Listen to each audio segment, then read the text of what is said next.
Hello, and welcome to the SCP Foundation. I'm Researcher Atlas, and I'll be introducing you to the numerous anomalous entities and phenomena that we have documented. You have higher clearance than most new members, but I'm certain the O5 have a reason for it. Now then, let us begin.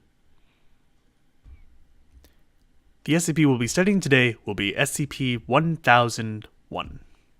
Object Class: Euclid. Special Containment Procedures. SCP-1001 is to be kept at Biosite 103 in a greenhouse reinforced as per Dangerous Organisms Protocol 12A. It is to remain rooted in the soil core, 9 meters diameter by 4 meters deep, in which it was removed from the site of discovery. It is to be watered and fertilized sporadically, as detailed in Document 1001-2.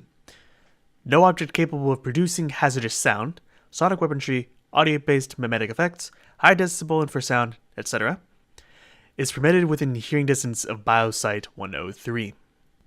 The object is to be fed 20 kilograms of nutritional supplement 1001R-8 once monthly.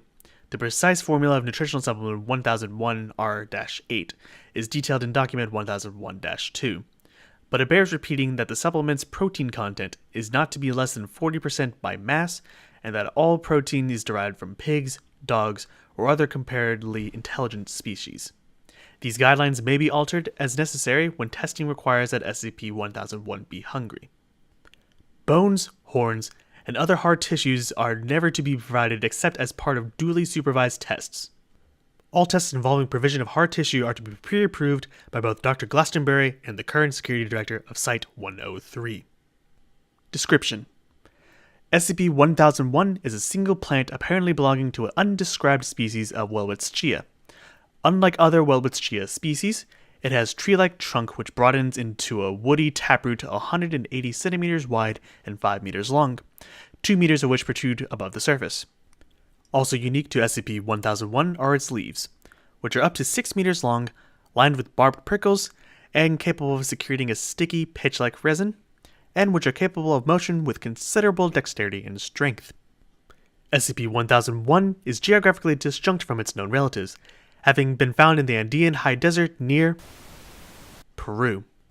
SCP-1001's trunk and taproot are hollow, opening to a rounded aperture at its apex, and filled with a highly caustic solution of hydrochloric acid and digestive enzymes comparable to those found in the pitchers of Nepenthes species.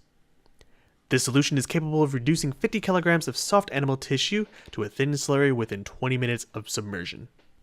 While it is capable of photosynthesis, SCP-1001's leaves are singularly inefficient, producing only approximately 50% of the plant's caloric requirements. Likewise, its roots are unusually ineffective at uptake of organic and mineral nutrients. To mitigate this deficiency, SCP-1001 is an obligate carnivore. It uses its prehensile leaves to capture passing prey and pull it into the central cavity, where it is digested. SCP-1001's intelligence is highly debatable. Its basic hunting tactics resemble those of Paralichthes species, flounders. It buries its longest leaves in the sand and waits for a sufficiently large animal, at least 40 kilograms, to pass by, whereupon it emerges suddenly and captures the passing prey. When this tactic does not produce results sufficiently quickly, however, SCP-1001 resorts to sophisticated audio mimicry.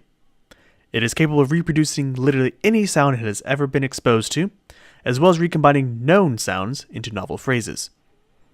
It has been observed using the latter capacity to lure human prey, speaking in the voices of other humans known to the prey subject. Its means of sound production are unknown.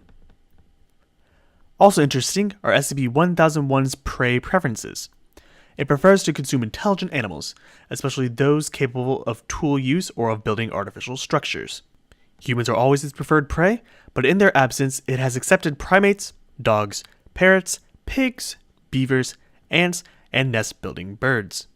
Note that many of these species fall well below its usual size threshold, some to such a degree that capturing and digesting them produces a net energy loss. Its method of detecting intelligence is unknown, but apparently not based on experience, since it has attacked squid and small dolphins with eagerness comparable to its attacks on humans and Andean monkeys. SCP-1001 is incapable of digesting hard tissues completely. The bones of its prey are gradually excreted through channels near the top edges of the caudex.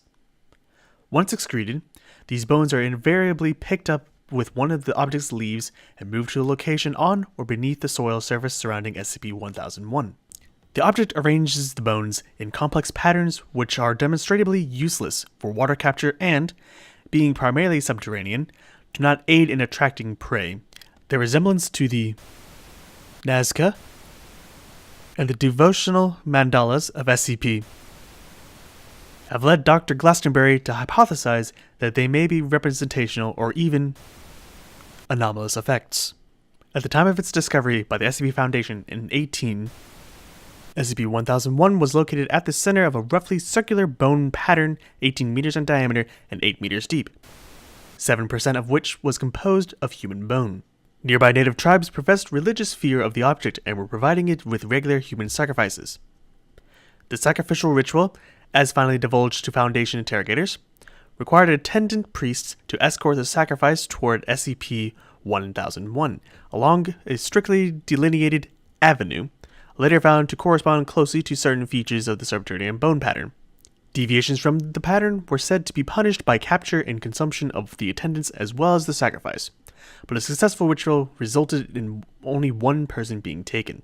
In rare cases, a priest would be directed to move a particular, provided in return with an unspecified gift, or even push back the date of the next required sacrifice. Oral histories state the ritual to have been originally demanded by the tree itself. Spoke in the voice of our... That is all that we discussed today. Thank you for listening, and I will see you in the next session. Goodbye.